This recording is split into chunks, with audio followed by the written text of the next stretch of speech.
Olá, está começando mais um Interrogando o Pensamento. Cada pessoa tem uma memória. Somos feitos dela. Sem ela, somos amnésicos. A amnésia é uma doença grave.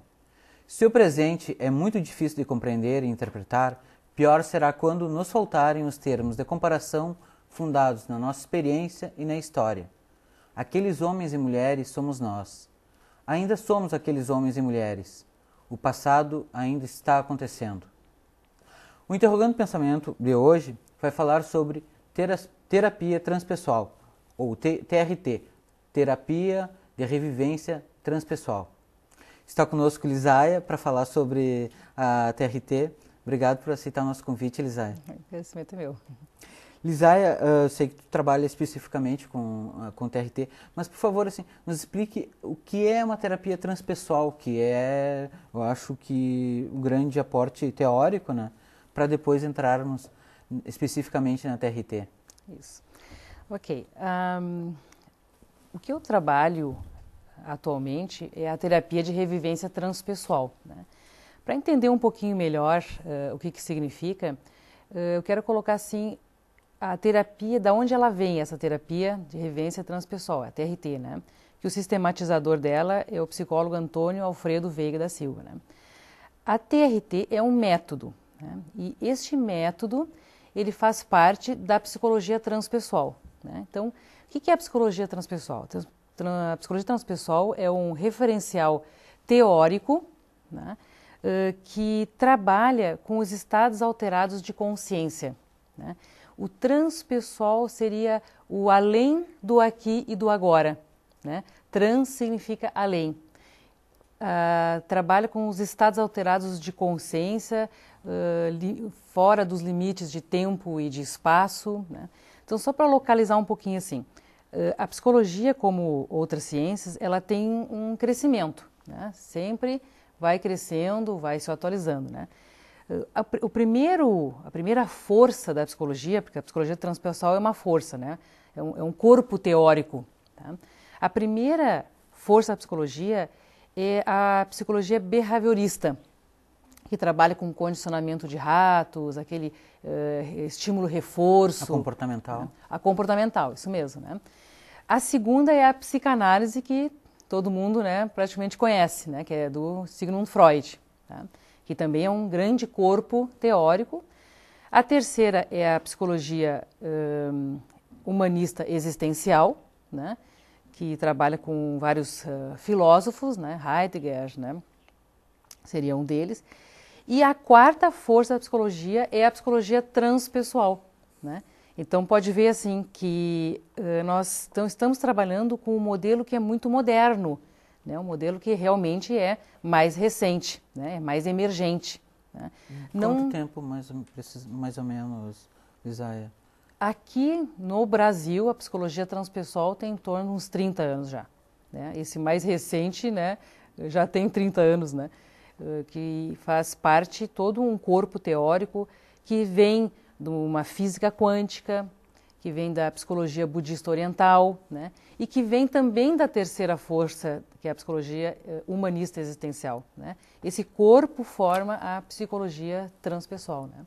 E a TRT, ela faz parte deste corpo, porque existem vários métodos que contribuem, que faz parte da psicologia transpessoal, né? E qual o conceito da terapia de revivência transpessoal e como ela funciona?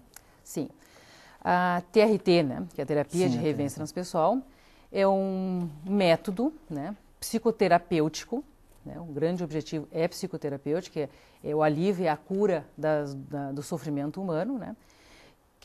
Que usa o método catártico, ou seja, de fazer uma catarse, tem que limpar as emoções, né, para alcança os traumas, né, de toda a nossa história do passado, e faz uma liberação desses traumas para a pessoa chegar no alívio do sofrimento e numa cura, literalmente uma cura, né? Como é que se faz assim esse trabalho? A pessoa vem para o consultório, traz uma queixa, né? E essas queixas podem ser psíquicas, podem ser somatoformes, né? Somatoforme seria aquela doença que está física, mas vem do psíquico, né? Ou orgânicas, como, por exemplo, uma enxaqueca, por exemplo, um câncer, né? Uma gota, um problema de pele, né? Então, esses problemas seriam o objeto da terapia de revivência transpessoal, é o que ela alcança, é o que ela trabalha, né? Então, a pessoa chega com o seu propósito, né? Com a sua queixa, se faz toda uma anamnese. A anamnese seria assim, pegar toda a história clínica, né, desse paciente, né, desse cliente. E, em cima disso, se vai fazer uma avaliação e aprofundando o trabalho, né? Então, a TRT, ela trabalha com o relaxamentos, né, que são técnicas transpessoais, e com a chamada regressão de memória, né, que nós chamamos de revivência, né?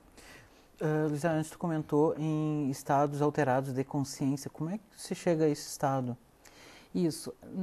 Existem várias formas, né, de entrar nesse estado alterado de consciência, né? Nós temos vários estados de consciência. Por exemplo, nós aqui estamos no estado beta, né, que é um estado de vigília. Se a gente aprofunda um pouco mais, a gente entra num próximo estado que é chamado estado alfa. Esse estado alfa é o que a gente trabalha quando se faz um relaxamento, quando se faz uma regressão de memória, né? E depois tem os outros, né? O beta, tetra, que daí entra mais profundo, onde a pessoa perde a consciência, né? A TRT trabalha no estado alfa, onde a pessoa fica consciente, né? Por exemplo, se ela vai para uma vida do passado, ela vai ver o que fez lá, mas ela está consciente que ela está aqui. Ela não fica em uma hipnose, não aprofunda, onde a pessoa perde a noção do aqui e do agora, né? Então, estados alterados de consciência são ondas cerebrais, né, que vão baixando de acordo, né, com aquilo que a gente pretende, né? Mas a TRT chega a usar a hipnose ou não? Não, não usa. Usa relaxamento, né, para poder entrar nas técnicas transpessoais e também para poder entrar nas regressões de memória, né, as revivências. Lisaia, qualquer pessoa pode fazer terapia de revivência transpessoal ou há contraindicações? Isso. Existem impedimentos, existem contraindicações e restrições, né? Então, dentro desta anamnese, né, que seria colher os dados da pessoa, se vai fazer uma avaliação para ver se ela pode se submeter a uma revivência, né, uma regressão de memória ou não, né? Existe, por exemplo, contraindicações. Pessoas com problemas cardíacos, né, não pode se submeter, né, a uma regressão de memória, né? Grávidas, né, não pode também, porque não se sabe o que vai acontecer com o feto. A gente sabe hoje que o feto capta tudo, né? E a pessoa vai para um trauma. A mãe que está ali está indo vendo um trauma. Então não se sabe o que esse trauma pode ocasionar para esse bebê, né? Por não saber, então, é contraindicado, não se faz revivência, né? E assim tem uma série de contraindicações que está impedido mesmo, não pode.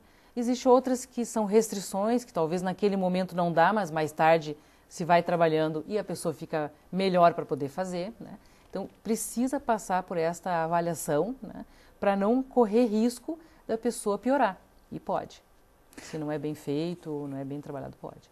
Pois é, Lisaia, um hipotético paciente, digamos, né? Ele vivencia, quer dizer, ou ele vai na terapia e nas suas lembranças vê que cometeu muitos erros com outras pessoas, prejudicou muitas pessoas, cometeu crimes, crime capital, etc. Como é que ele fica depois? Assim, isso não vai perturbar ele, a pessoa não vai sair do consultório mal, se sentindo culpada, com vergonha de si mesma, ou há como trabalhar, quer dizer, enquanto o terapeuta trabalha isso para que a pessoa saia bem do consultório. Isso é importante realmente de deixar bem claro, né, que toda pessoa que vai fazer uma revivência, ela vai fazer porque ela está passando por uma dificuldade, há um sofrimento na vida dela, né? Por exemplo, não se faz uma revivência por curiosidade, né? Não se faz uma revivência para ver se foi um rei, foi uma rainha no passado, não.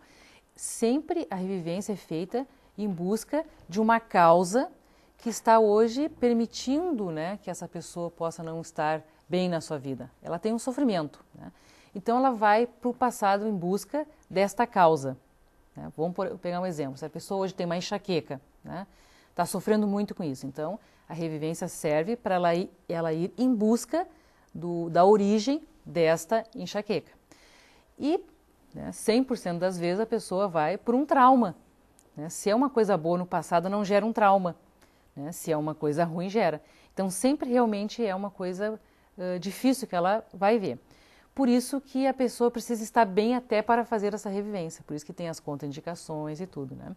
Quando ela entra em contato com esse trauma, né, vai trazer à tona muitos sentimentos ou toda uma história, né, do porquê que hoje ela tem a dor. Né? Quando ela traz isso, o fato que ela vai trazer, né, a enxaqueca, vamos supor que lá no passado ela teve um acidente, bateu a cabeça numa pedra, levou um tiro, alguma coisa assim. Né? Aquele fato em si, né, não é o mais importante, mas o que envolve ele, que são as emoções. Né? O que a terapia de revivência transpessoal faz?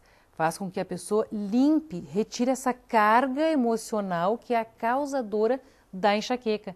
Não é o fato dela ter batido a cabeça na parede ou ter levado um tiro, não é isso, mas aquela carga, né, que ela trouxe daquilo ali.